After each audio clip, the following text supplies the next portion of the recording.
Hey guys, welcome to doctor Kalam education hub. Doctor Kalam education hub में आपका स्वागत है। मेरा नाम है राम मालवीय और हम इंग्लिश ग्रामर सीरीज़ का अगला टॉपिक पढ़ने वाले हैं और उस टॉपिक का नाम है प्रपोजिशंस। जैसा कि मैंने आपको पहले भी बताया है कि हमारा इंग्लिश ग्रामर का ये सीरीज़ बेसिकली उन एग्जामिनेशंस पर फोकस करेगा जहाँ पर इंग्लिश एज अ सब्जेक्ट पूछी जाती है और हम हर एक चीज़ एग्ज़ाम पॉइंट ऑफ व्यू से पढ़ेंगे। कोई भी चीज़ ऐसी नहीं पढ़ने का प्रयास करेंगे जिसमें फालतू का टाइम वेस्ट होता है। तो हम पॉइंट टू पॉइंट और कट शॉर्ट में ये वीडियो को पढ़ना चाहेंगे। तो मेरे साथ रहिएगा इस वीडियो में और आपको इस वीडियो से बहुत ज़्यादा बेनिफिट होने वाला है। आप कोई भी एग्जामिनेशन देंगे तो प्रपोजिशन का क्वेश्चन इस वीडियो के बाहर नहीं आने वाला है। देखते हैं तो प्रपोजिशंस होते क्या है। बेसिकली प्रपोजिशंस होते हैं, preposition is a word which is used before noun और pronoun and it tells the relationship between subject and other parts of sentence।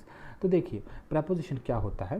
Preposition एक ऐसा वर्ड होता है जो नाउन और प्रोनाउन के पहले यूज़ किया जाता है और वह क्या दर्शाता है, वह रिलेशनशिप दर्शाता है किसके बीच में, सब्जेक्ट और दूसरे पार्ट ऑफ सेंटेंस के बीच में रिलेशनशिप को दर्शाता है।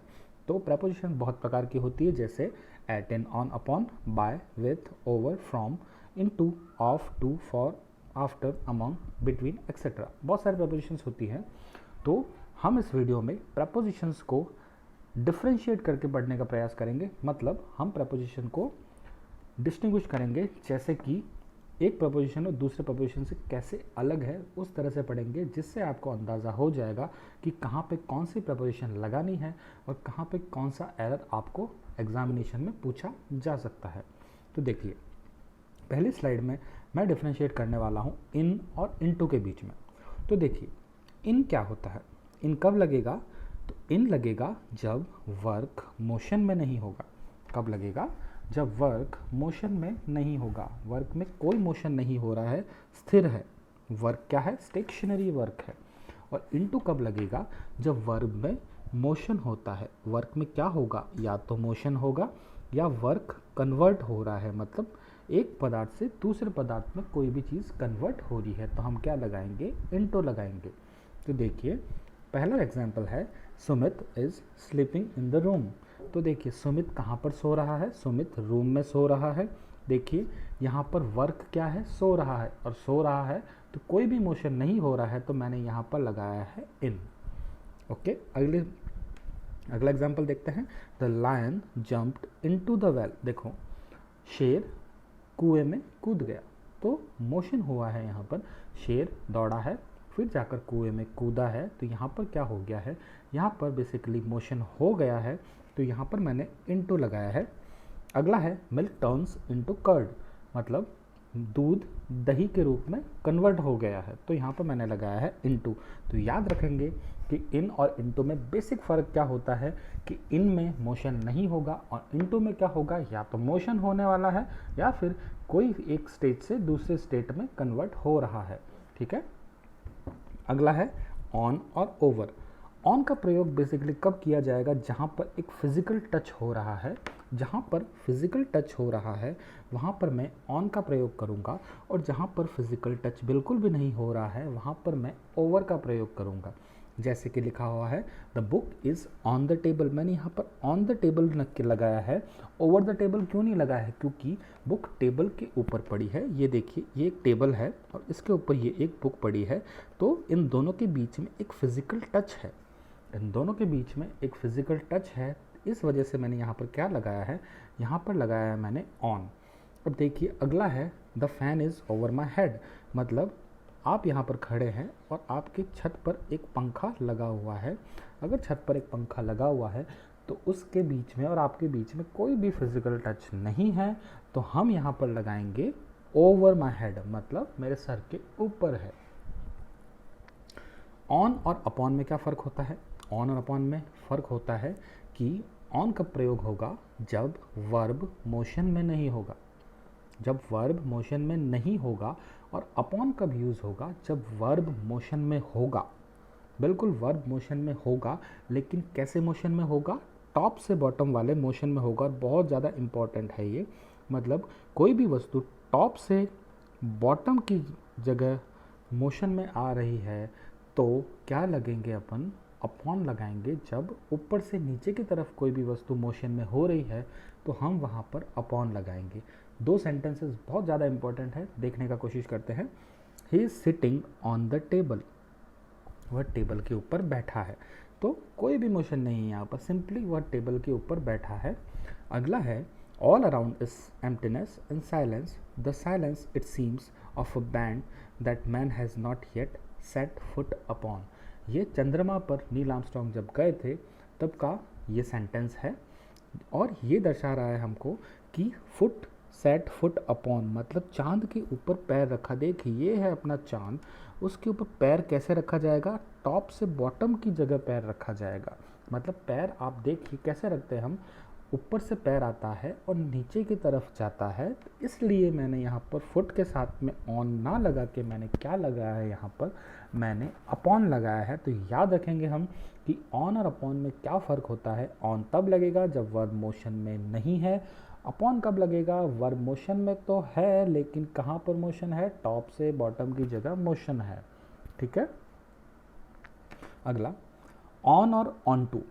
ऑन और ऑन टू में क्या फ़र्क होता है, देखिए ऑन और ऑन टू में बेसिकली फ़र्क है कि नो डिफरेंस इन लेवल, मतलब लेवल में कोई भी डिफरेंस नहीं होता है तो ऑन लगाएंगे।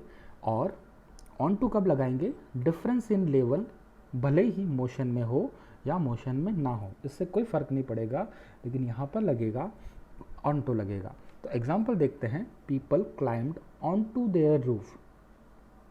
ओके, अब मैंने ऑन टू क्यों लगाया है कि देखो भैया ये एक रूफ है तो लोग ऐसे चढ़ रहे हैं, तो लेवल में डिफरेंस आया कि नहीं आया है, लेवल में डिफरेंस आया। देखो ये 1 मीटर 2 मीटर 3 मीटर 4 मीटर ऊपर चढ़ेगा तो क्या आया है, डिफरेंस इन लेवल आया है। भले ही मोशन है, बिल्कुल मोशन हो रहा है, तो मैं यहाँ पे क्या लगाऊंगा, ऑन द रूफ नहीं लगा के मैं यहाँ पर ऑन टू द रूफ लगाने वाला हूँ, क्योंकि ऑन तब लगता है जब कोई भी डिफरेंस इन लेवल नहीं होगा, और ऑन टू कब लगेगा, जब लेवल में बिल्कुल डिफरेंस होगा, तब क्या लगेगा, ऑन टू लगेगा।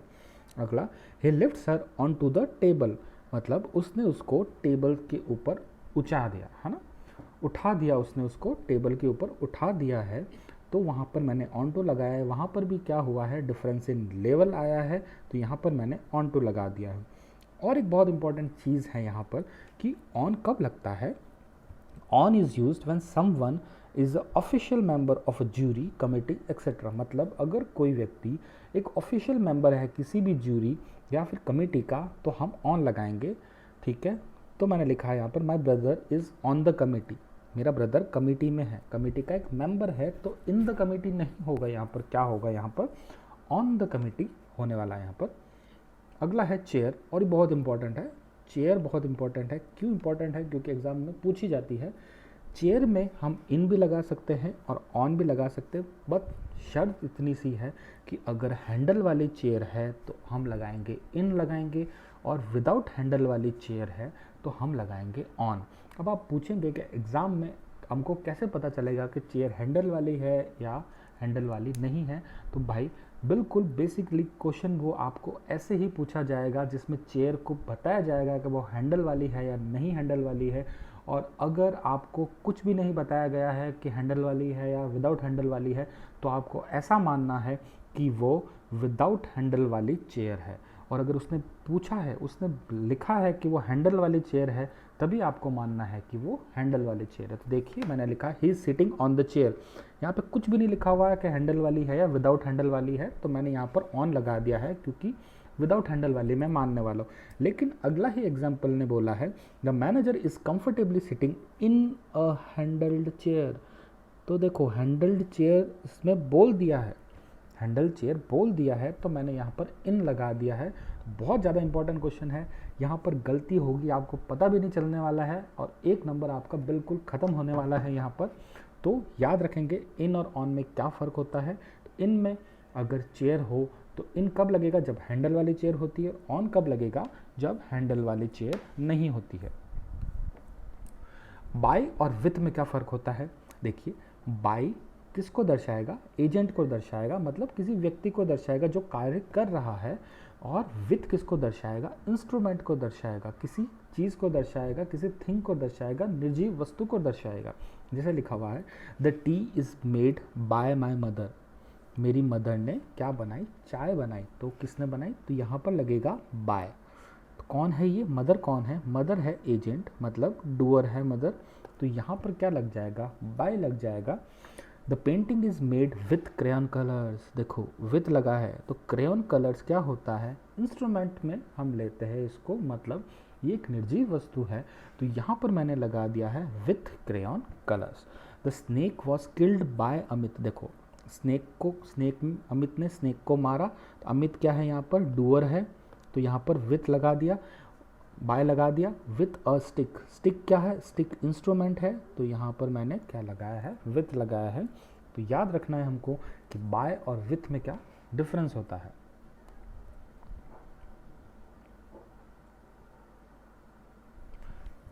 विथ और इन, देखिए विथ और इन दोनों इंस्ट्रूमेंट को डिनोट करेगा, लेकिन विथ कब यूज़ होगा, जब कोई भी काउंटेबल इंस्ट्रूमेंट डिनोट होगा, मतलब हम ऐसा इंस्ट्रूमेंट जिसको हम काउंट कर सकते हैं। जैसे पेन से लिख रहा हूँ मैं, ठीक है, तो मैं उस पेन को काउंट कर सकता हूँ कि एक पेन से लिख रहा हूँ। लेकिन अगर मैं इंक की बात करूँ तो आप इंक को दर्शा नहीं सकते हो, इंक को काउंट नहीं कर सकते हो। मैं यहाँ पर एक पेज लिख लेता हूँ, आप मेरे को बता सकते हो क्या कि कितनी इंक वहाँ पर मैंने खर्च की है, नहीं बता सकते हम। तो जहाँ पर काउंटेबल होगा वहाँ पर विथ लगेगा, और जहाँ पर अनकाउंटेबल होगा वहाँ पर क्या लगेगा, वहाँ पर लगेगा इन। तो एक ही सेंटेंस में मैं आपको दोनों क्वेश्चन समझाने की कोशिश करता हूँ। The letter was written with a pen, देखो विथ अ पेन, पेन क्या है, काउंटेबल है, तो मैंने यहाँ पर क्या लगा दिया, विथ लगा दिया।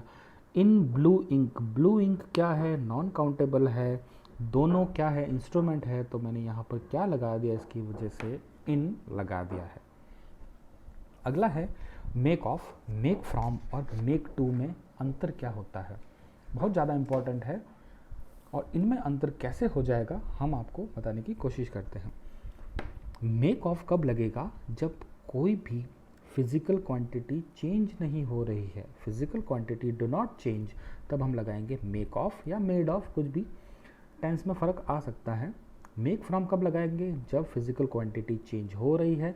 और मेक टू हम कभी भी प्रयोग में नहीं ले सकते हैं, मेक टू एक गलत वर्ड है और बहुत लोग प्रयोग करते हैं इसको, लेकिन मेक टू बिल्कुल गलत वर्ड है। देखते हैं, the chair is made of would, देखिए मेड ऑफ वुड, मैंने लकड़ी को काट के चेयर बनाई, तो इसमें फिजिकल क्वांटिटी चेंज नहीं हुई है, लकड़ी थी और लकड़ी ही रहेगी, लकड़ी थी तो लकड़ी ही रहेगी। तो मैंने यहाँ पर क्या लिख लिया है, of would. Paper is made from grass, देखिए पेपर किससे बनता है, घास से बनता है, तो देखो घास से कन्वर्ट किस में हो गया है, पेपर में कन्वर्ट हो गया है। तो फिजिकल क्वांटिटी चेंज हो गई है, घास और पेपर में फ़र्क हो गया है। तो मैंने यहाँ पर क्या लगा दिया, इसकी जगह यहाँ पर मैंने लगा दिया है फ्रॉम। याद रखना है कि मेक ऑफ, मेक फ्रॉम और मेक टू में क्या फ़र्क होता है। मेक टू कभी भी यूज़ नहीं करेंगे हम, मेक ऑफ तब यूज करेंगे जब फिजिकल क्वांटिटी चेंज नहीं हो रही है, और मेक फ्रॉम तब यूज़ करेंगे जब फिजिकल क्वांटिटी चेंज होगी। अब देखते हैं एग्री टू और एग्री विथ में क्या फ़र्क है। हम अगर एग्री टू लगाते हैं तो हम किससे एग्री करेंगे, कोई भी एक स्टेटमेंट या फिर एक आइडिया से एग्री करेंगे, कोई भी एक स्टेटमेंट या फिर एक आइडिया से एग्री करेंगे। और अगर किसी व्यक्ति से हम एग्री कर रहे हैं तो हम लगाएंगे एग्री विथ। लिखते हैं आई एग्री विथ राम, देखो राम एक व्यक्ति है, तो मैं राम के साथ एग्री करता हूँ, तो यहाँ पर लगा दिया। अगर पर्सन है तो मैं यहाँ पे क्या लगाऊंगा, विथ लगाऊंगा। I agree to your idea या टू योर स्टेटमेंट, और मैंने यहाँ पे टू इसलिए लगाया है क्योंकि आइडिया और स्टेटमेंट के बाद में क्या लगने वाला है, टू लगने वाला है। अगला है ब्लाइंड टू या ब्लाइंड इन, इसमें फ़र्क क्या है। ब्लाइंड टू का मतलब होता है बेसिकली कार्य को अवॉइड करना। कोई भी कार्य हम कर रहे हैं, वर्क को अवॉइड कर रहे हैं, तो हम ब्लाइंड टू लगाएंगे, ठीक है। बोलते हैं ना इसकी आंख पे पट्टी बंधी हुई है, मतलब ये कार्य को सही से नहीं कर रहा है, अवॉइड कर रहा है किसी भी चीज़ों को, तो यहाँ पर हम यूज़ करेंगे ब्लाइंड टू। और ब्लाइंड इन कब यूज़ करते हैं, जब एक आंख नहीं होती है किसी व्यक्ति के, तो हम उसको ब्लाइंड इन प्रयोग करते हैं उसकी जगह। तो देखते हैं, we should not blind to the misdeeds of our children. हमें हमारे बच्चों की जो गलतियां हैं उसको उसके ऊपर पर्दा नहीं डालना चाहिए, मतलब अवॉइड नहीं करना चाहिए। तो यहाँ पर मैंने क्या लगाया है, ब्लाइंड टू लगाया है। His brother is blind in right I, मतलब एक उसकी राइट आई नहीं है, मतलब दाहिनी आंख उसके नहीं है। तो मैं यहाँ पर क्या लगाऊंगा, ब्लाइंड इन लगाने वाला हूँ मैं यहाँ पर। तो याद रखना है ब्लाइंड टू और ब्लाइंड इन में क्या फ़र्क बताया था मैंने। बिसाइड और बिसाइड्स, ये एक ऐसी चीज़ है जो एक ने एक बार हर किसी ने गलत की है, भले स्कूल टाइम में गलत की हो, भले एग्ज़ाम में गलत की हो, और हम आके पछताते हैं कि एक नंबर कट गया है मेरा। मतलब एक नंबर नहीं कटा है आपका, कटा है -1.25 हो चुके हैं आपके। बिल्कुल बिसाइड और बिसाइड्स के पीछे गलती हो गई है आपसे और आपको पता भी नहीं चलता है। कुछ लोग अभी भी कन्फ्यूजन में है कि बिसाइड कब लगेगा, बिसाइड्स कब लगेगा।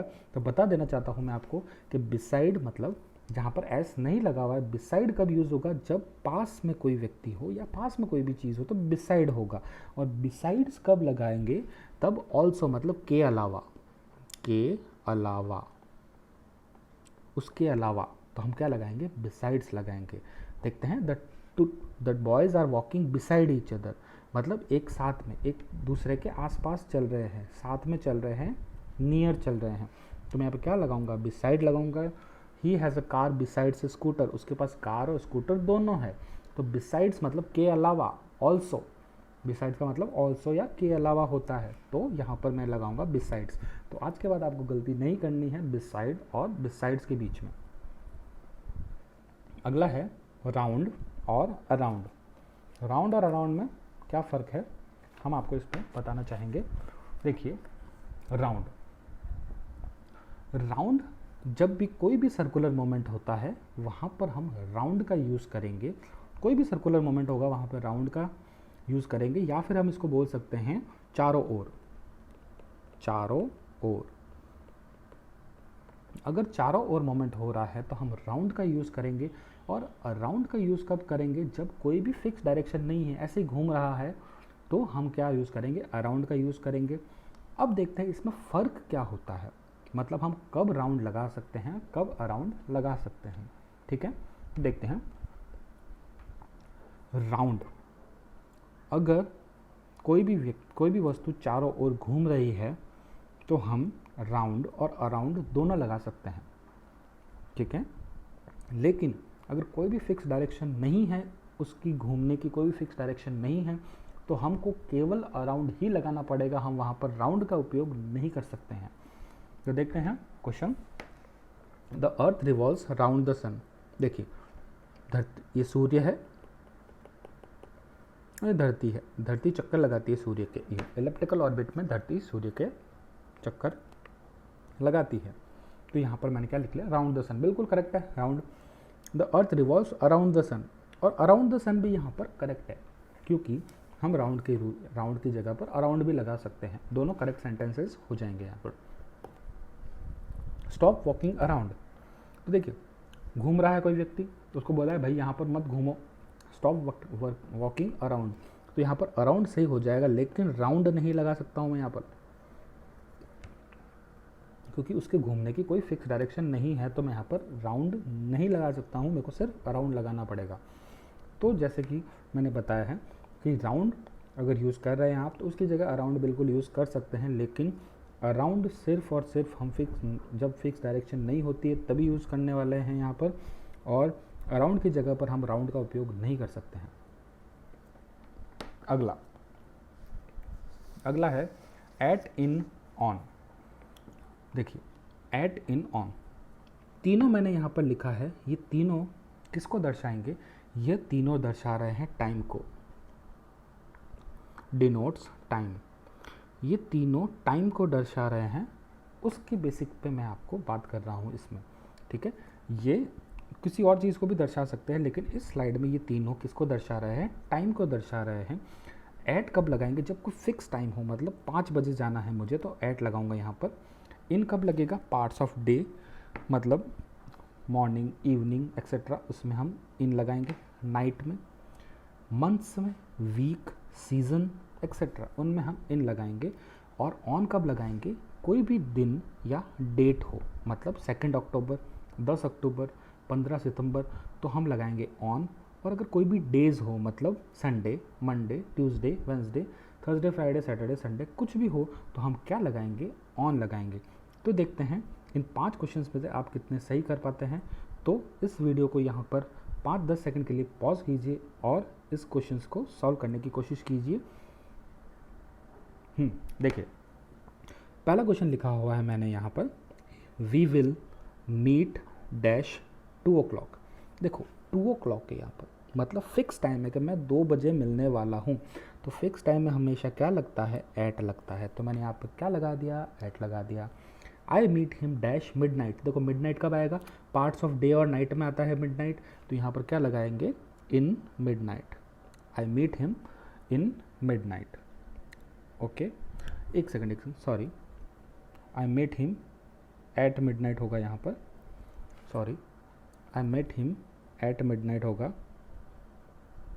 क्योंकि मिड नाइट कब होता है, मिड नाइट को हम बोलते हैं 12 o'clock। एग्जैक्ट 12 o'clock होता है, उसको हम मिड नाइट बोलते हैं। इसकी जगह यहाँ पर नाइट लिखा होता है तो इन नाइट बोलते हैं हम। यहाँ पर थोड़ी सी गलती होगी, तो याद रखना है, बहुत अच्छा क्वेश्चन बन सकता है यहाँ पर, at mid night. Mid night exact 12 o'clock को हम मिड नाइट बोलते हैं। चलो एक और क्वेश्चन लिख लेते हैं। ऐसा लिखूँ मैं, I met him dash night. अगर मैं लिखता यहाँ पर I met him dash night, तो क्या लिखेंगे, इन नाइट। ओके, यहाँ पर पार्ट्स ऑफ डे और नाइट में हम क्या लगाएंगे, इन नाइट। ओके, अगला है, let's have a party dash next week. अब देखो नेक्स्ट वीक आ गया, सीजन एक्सेट्रा में क्या लगेगा, यहाँ पर लगेगा इन लगेगा। Mahatma Gandhi was born on, देखो डे या डेट आ गई है, ये वाला ऑन, डे या डेट आ जाती है तो हम क्या लगाएंगे, ऑन लगाएंगे। We wear woollen clothes, we wear woollen clothes in winter. देखो सीज़न आ गया है, विंटर क्या है, सीज़न। देखो मैंने यहाँ पे बोला था कि सीज़न में क्या लगेगा, सीज़न में इन लगेगा। हाँ, अब बहुत इंपॉर्टेंट स्लाइड है ये, कैसे है देखते हैं। यहाँ पर इंपॉर्टेंट इसलिए है क्योंकि एक वर्ड है डाई। डाई कहाँ कहाँ यूज़ हो सकता है, डाई के साथ हम ऑफ भी लगा सकते हैं, डाई के साथ हम फ्रॉम भी लगा सकते हैं, डाई के बाद हम बाय भी लगा सकते हैं और डाई इन भी लगा सकते हैं। लेकिन ये कब कब लगाएंगे ये हमको याद रखना पड़ेगा, क्योंकि डाई के साथ अब क्या क्या लगाएंगे ये सब आपको याद होना चाहिए। देखिए, अगर कोई व्यक्ति डिजीज़, किसी बीमारी, शर्म के मारे अगर मर जाता है तो हम लगाएंगे of, die of disease, die of shame, या फिर डाई ऑफ ग्रीफ। अगर कोई व्यक्ति over eating, drinking, food poisoning या घाव, वुंड की वजह से अगर कोई भी व्यक्ति मर जाता है तो हम लगाएंगे डाई फ्रॉम। अगर कोई व्यक्ति वायलेंस या सुसाइड करता है तो हम लगाएंगे डाई बाय। और अगर कोई व्यक्ति एक्सीडेंट, बैड या फिर बैटलफील्ड में मरता है या फिर बैटलफील्ड में शहीद होता है तो हम लगाएंगे डाई इन। देखते हैं, ही डाइड डैश कॉलेरा, तो मैं क्या लगाऊंगा यहाँ पर, किसी भी डिजीज़ से अगर कोई व्यक्ति की जान जाती है तो यहाँ पर लगेगा ऑफ। यहाँ पर मैंने पहले ही बताया था, फर्स्ट पॉइंट था कि डाई ऑफ कब लगेगा। If I were in his shoes, मतलब अगर मैं उसकी जगह होता तो I would die dash shame. तो देखो शेम आ गया यहाँ पर, शेम की जगह क्या लगेगा, of shame. He died dash food poisoning, देखो फूड पॉइजनिंग में क्या लगेगा, फ्रॉम लगेगा यहाँ पर, फूड पॉइजनिंग में लग जाएगा यहाँ पर from. 30 soldiers died in battlefield, देखिए यहाँ पर बैटलफील्ड के आगे क्या लगता है, इन लगता है। He died by suicide, suicide करता है तो क्या लगता है, बाय लगता है। तो याद रखना हमको कि डाई के साथ में क्या क्या हम प्रपोजिशंस लगा सकते हैं यहाँ पर, तो ऑफ, बाय, फ्रॉम और इन लगा सकते हैं। अब लिखा हुआ है यहाँ पर, with some words there is no use of preposition. कुछ ऐसे वर्ड्स हैं जिनके साथ हम प्रपोजिशन नहीं लगा सकते हैं, जैसे attack, accompany, resemble, discuss, request, reach, enter, order या पेनिट्रेट। ये ऐसे कुछ वर्ड्स हैं जिनके आगे कोई भी प्रपोजिशन नहीं लगेगी, और अगर आपने प्रपोजिशन लगा दी है तो क्वेश्चन गलत हो जाएगा और ये एरर में भी आता है क्वेश्चन। तो लिखते हैं, ही रीच्ड एट द स्टेशन। देखो रीच आ गया, ये reach reached at the station, तो यहाँ पर एट नहीं लगेगा, ही रीच द स्टेशन होगा, द स्टेशन होगा, यहाँ पर एट का उपयोग हम नहीं कर सकते हैं। She resembles to her mother, वह उसकी माँ के जैसे दिखती है, तो यहाँ पर कोई भी प्रीपोजिशन नहीं लगाएंगे तो टू हटा देंगे। He ordered for a cup of tea, देखो फॉर नहीं लगाएंगे, he ordered a cup of tea. We entered in to the room, यहाँ पर बहुत गलतियाँ करते हैं हम, तो यहाँ पर इंटू नहीं होगा, वी एंटर्ड द रूम, हम रूम में चले गए, तो यहाँ पर इंटू नहीं होगा। यू कैन रिक्वेस्ट हिम, देखिए ये करेक्ट है, यू कैन रिक्वेस्ट आ गया, तो रिक्वेस्ट के आगे मैंने कोई भी प्रपोजिशन नहीं लगाई, तो ये सेंटेंस बिल्कुल करेक्ट था। अगला है एट, इन, ऑन। अगला है एट, इन और ऑन के बीच में क्या फ़र्क है, और ये स्लाइड है उस चीज़ की जहाँ पर हम क्या डिनोट करेंगे, वहाँ पर हम डिनोट करेंगे प्लेस को डिनोट करेंगे, कोई भी जगह को डिनोट करेंगे, और वहाँ पे एट, इन, ऑन कहाँ पे लगेगा ये देखते हैं। एट कहाँ पे लगेगा, कोई भी एक छोटा सा प्लेस हो या पर्टिकुलर प्लेस हो वहाँ पर हम एट लगाएंगे, बहुत बड़ा प्लेस हो वहाँ पे लगाएंगे हम इन, और ऑन कहाँ लगाएंगे, जहाँ पर ऐसे लिखा हुआ ना के ऊपर, जहाँ पर के ऊपर उपयोग होगा वहाँ पे हम ऑन लगा देंगे। तो लिखते हैं ही लिव्स डैश जयपुर इन राजस्थान, देखो लिखेंगे जयपुर एक छोटी सी जगह है, राजस्थान बड़ी है, कंपैरिजन हो रहा है, तो एट लगाएंगे और यहाँ पर क्या लगाएंगे, in Rajasthan. The teacher ordered the student to open dash page 12, तो ओपन एट, अच्छा यहाँ पे लगा दिया मैंने ऑलरेडी, तो ओपन एट पेज 12, ठीक है। एक पर्टिकुलर प्लेस पे हम अगर इस किसी भी चीज़ को ओपन करवा रहे हैं, मतलब 12th पेज पे अगर खोलना है, तो हम क्या लगाएंगे, यहाँ पर एट लगाएंगे। तो इस स्लाइड में हम कर रहे थे प्लेस को डिनोट कर रहे हैं, तो याद इतना ही रखना है, अगर छोटा प्लेस हो तो एट लगेगा, और बड़ा प्लेस होगा तो इन लगेगा, और के ऊपर के लिए ऑन तो हम हमेशा से लगाते आए हैं। अब देखते हैं एट और बाय में। एट और बाय में यहाँ पर डिनोट्स टाइम, ये टाइम को डिनोट कर रहा है, टाइम को डिनोट करते हुए हम इनका डिफ्रेंशिएट करेंगे। अगर कोई भी फिक्स टाइम हो तो एट आएगा, और अगर एंडिंग टाइम हो, मतलब एंडिंग टाइम हो, तो हम बाय का यूज़ करेंगे। तो देखते हैं the train will arrive at 4 PM, देखो 4 PM फिक्स टाइम है, तो मैंने यहाँ पे लगा दिया at. We should start by dawn, मतलब हमको सुबह सुबह, मतलब जब सूर्य उगने से पहले की चीज़ को हम डाउन बोलते हैं, तो we should start by dawn to reach the station on time, मतलब कम से कम हमको सूर्य उगने से पहले हमको निकलना ही पड़ेगा, तब जाकर हम स्टेशन में पहुंचेंगे। तो ये एंडिंग टाइम को डिनोट कर रहा है, तो मैं यहाँ पर क्या लिख लिया है, मैंने यहाँ पर बाय लिख लिया है। बाय और बिसाइड, बाय और बिसाइड में क्या फ़र्क होता है, देखो बाय यूज़ होगा in context to near, in context to near, अगर पास में किसी भी चीज़ का यूज़ कर रहे हैं हम, तो नियर का यूज़ होगा, या फिर हम इसको लिख सकते हैं के किनारे, किनारे को यूज़ करेंगे तो हम बाय लगाएंगे, और बिसाइड क्या लगाएंगे कि नियर एंड मोशन, पास में भी है लेकिन मोशन हो रहा है, तो हम बिसाइड का यूज़ करेंगे, ठीक है। तो लिखते हैं the boy came and set dash मी, क्या लगाऊंगा मैं यहाँ पर बताओ, सेट, मैं यहाँ पर क्या लगाऊंगा, यहाँ पर मैं बाय भी लगा सकता हूँ और बिसाइड भी लगा सकता हूँ, क्योंकि लड़का आया, मोशन में आया और मेरे पास आके बैठ गया, तो बिसाइड लगा दिया, और के किनारे मतलब मेरे पास में आके बैठा, तो मैं बाय भी यहाँ पर लगा सकता हूँ यहाँ पर। अगला है the boys were walking dash each other, तो क्या लगाएंगे हम, देखो वो लड़के क्या कर रहे हैं, चल रहे हैं एक साथ में, तो चल रहे हैं तो मोशन हो गया है यहाँ पर, तो मैं यहाँ पर क्या लगाऊंगा, यहाँ पर लगाऊंगा बिसाइड, यहाँ पर मैं लगाऊंगा बिसाइड ईच अदर, ठीक है। The village is dash the river, के किनारे, देखो मैंने बोला था के किनारे में क्या यूज़ होगा, के किनारे में यूज़ हो जाएगा बाय, के किनारे में क्या यूज़ हो जाएगा, यहाँ पर हमारे के किनारे में यूज़ हो जाएगा बाय। तो याद रखना है हमको कि बाय और बिसाइड में क्या फ़र्क होता है। देखो बिसाइड और बिसाइड्स में फ़र्क मैं आपको बता चुका हूँ, वो एक अलग कॉन्टेक्स्ट था, ये कॉन्टेक्स्ट है पास में कोई भी वस्तु होती है तो उसमें हम बाय और बिसाइड कब लगाएंगे, उसके ऊपर था ये स्लाइड।